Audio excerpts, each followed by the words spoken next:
ये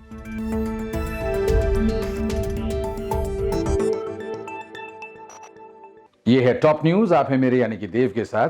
आइए देश दुनिया की खास खबरों पर एक नजर डालें। दिल्ली पुलिस ने तबलीगी जमात के प्रमुख मौलाना साद कादलनवी के खिलाफ गैर इरादतन हत्या का मामला दर्ज किया है, जो कि हत्या के किसी भी तरह के मामले में दूसरी सबसे बड़ी धारा है। निजामुद्दीन मरकज में हुए जमात के कार्यक्रम में शामिल कुछ लोगों की कोरोना वायरस से मौत और जमात में शामिल लोगों से संक्रमण तेजी से फैलने के बाद यह कदम उठाया गया है। कानूनी विशेषज्ञों का कहना है कि अगर जांच के दौरान ज्यादा गंभीर अपराध पाए जाते हैं तो पुलिस मामले में और भी कड़ी धाराएं जोड़ने के लिए स्वतंत्र है।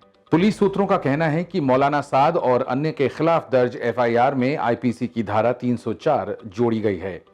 वरिष्ठ वकील मुकुल रोहतगी ने मीडिया को दिए इंटरव्यू में कहा है, ये 304 के बजाय धारा 302 का एक स्पष्ट मामला है।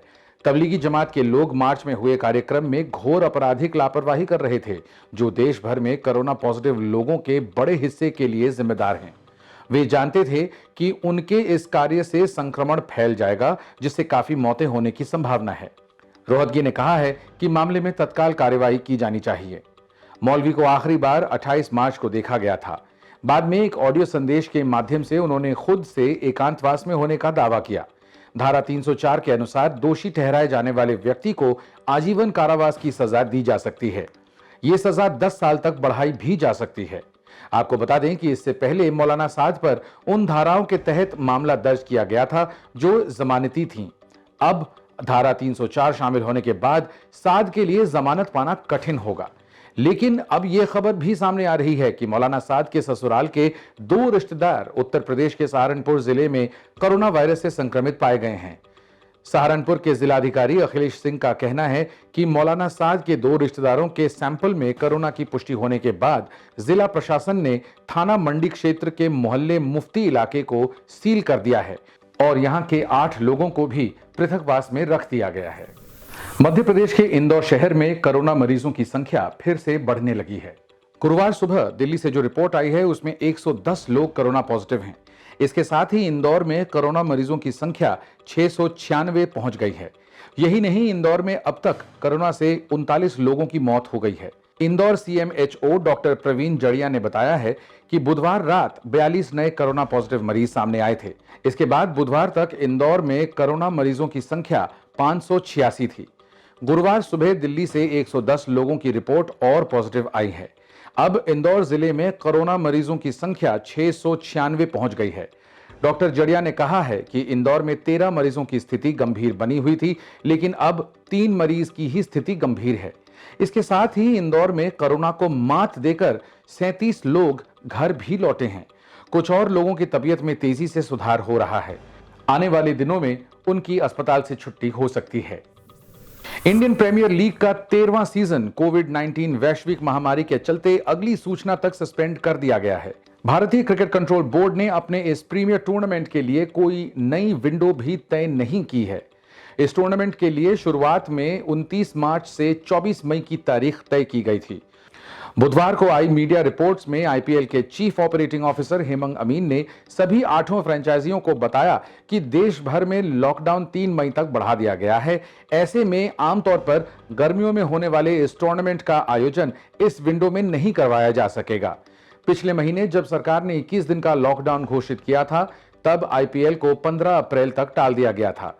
अगर मौजूदा हालात में देखें तो आईपीएल का आयोजन सितंबर से नवंबर के बीच हो सकता है, बशर्ते क्रिकेट ऑस्ट्रेलिया और अंतर्राष्ट्रीय क्रिकेट परिषद T20 वर्ल्ड कप की तारीख बदलने को राजी हो जाए। ऑस्ट्रेलिया में फिलहाल 6 महीने का ट्रैवल बैन चल रहा है, जो 30 सितंबर को समाप्त होगा।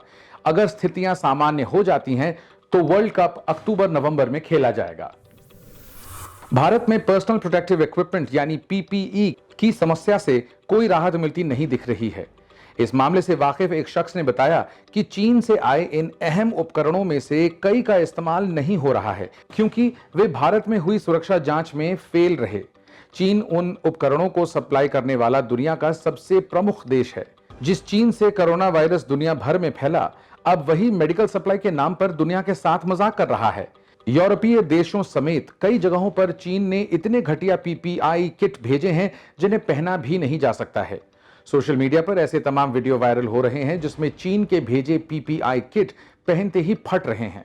मास्क के नाम पर भी चीन ने शर्मनाक हरकतें की हैं। बीते दिनों चीन ने पाकिस्तान को अंडरवेयर से बने मास्क भेजे थे। अब भारत के साथ भी उसने ऐसा ही भद्दा मजाक किया है। हालांकि किरकिरी के बाद चीन ने अपने यहां क्वालिटी चेक बढ़ाया है। 5 अप्रैल तक भारत में चीन से करीब 1,70,000 पीपीई किट की सप्लाई आई थी, जिसमें से 50,000 किट क्वालिटी टेस्ट में खरे नहीं उतरे। सूत्रों ने बताया कि 30,000 और 10,000 पीपीई किट के 2 छोटे कंसाइनमेंट्स भी टेस्ट में पास नहीं हो पाए। इन उपकरणों की जांच defence research and development organisation की ग्वालियर स्थित लेबोरेटरी में हुई थी।